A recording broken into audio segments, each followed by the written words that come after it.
Quand on parle des grands économistes de l'histoire, on pense de suite à Adam Smith, Marx et Keynes. Mais et Schumpeter, pourquoi n'est-il pas aussi connu s'il était un véritable génie? Peut-être parce que ses idées ne se contentaient pas d'expliquer l'économie, elles allaient plus loin. Il a osé affirmer quelque chose de dérangeant pour l'époque. Le progrès est un ouragan qui balaye toutes les choses anciennes pour laisser place aux nouvelles. Et bien que cela puisse paraître poétique, ce n'est pas du tout romantique. Mais avant d'aller plus loin, posez-vous cette question. Avez-vous déjà vu une entreprise disparaître du jour au lendemain? Pourquoi des géants comme Kodak, Nokia ou Blockbuster sont tombés dans l'oubli? C'était pas un accident. C'était une force économique implacable qui pousse le monde en avant. Et cette force a été expliquée par un homme dont on parle très peu. Laissez-moi vous parler de Joseph Schumpeter, économiste autrichien qui avait une vision très particulière du capitalisme. Là où d'autres voyaient un marché stable et des cycles prévisibles, lui, il voyait du chaos, de l'innovation et de la destruction. Son concept le plus célèbre, la destruction créatrice, explique que la croissance économique n'est pas un processus simple, n'est pas un processus tranquille, mais une suite de bouleversements où les industries, les modèles d'affaires et les technologies dépassées sont balayées par des solutions plus efficaces et modernes. Imaginez un monde où Blockbuster existerait encore et où Netflix n'aurait jamais émergé, ou un marché complètement dominé par des taxis traditionnels sans Uber, ou encore des téléphones Nokia partout sans jamais avoir vu un iPhone. Eh bien, c'est ça la destruction créatrice.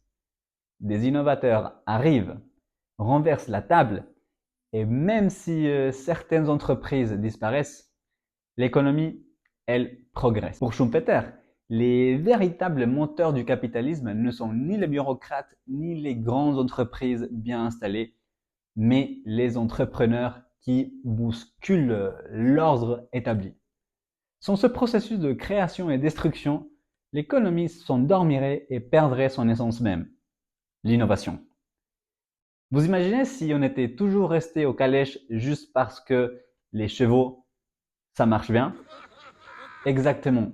Le monde n'avance pas comme ça. Si Schumpeter était vivant aujourd'hui, il citerait sûrement, certainement Elon Musk comme l'exemple parfait de la destruction créatrice. Tesla n'a pas seulement bouleversé l'industrie automobile, mais elle a obligé les constructeurs historiques à se réinventer.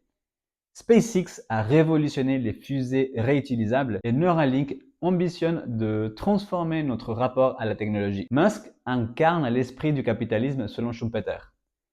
Il ne se contente pas d'améliorer ce qui existe déjà, mais il détruit les choses anciennes pour ouvrir la voie au futur. Mais alors, pourquoi ne parle-t-on pas autant de Schumpeter que de Marx ou Keynes?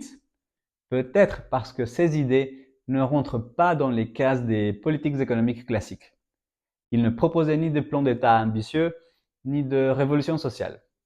Pour lui, le capitalisme est un organisme vivant, capable de se réinventer tout seul, sans qu'on ait besoin de le réguler.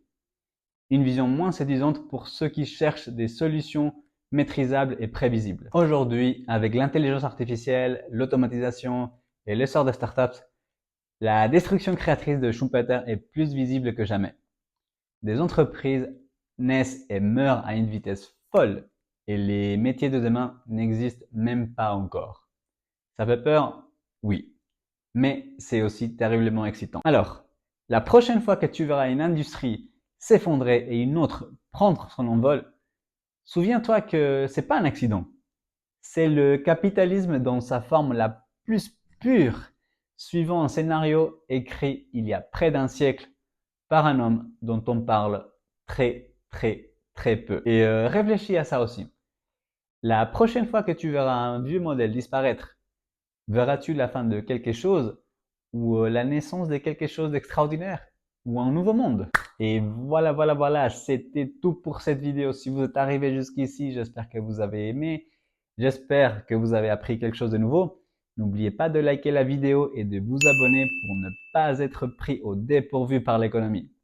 Il ne me reste plus qu'à vous dire bonne journée remplie d'harmonie et que l'économie vous sourit.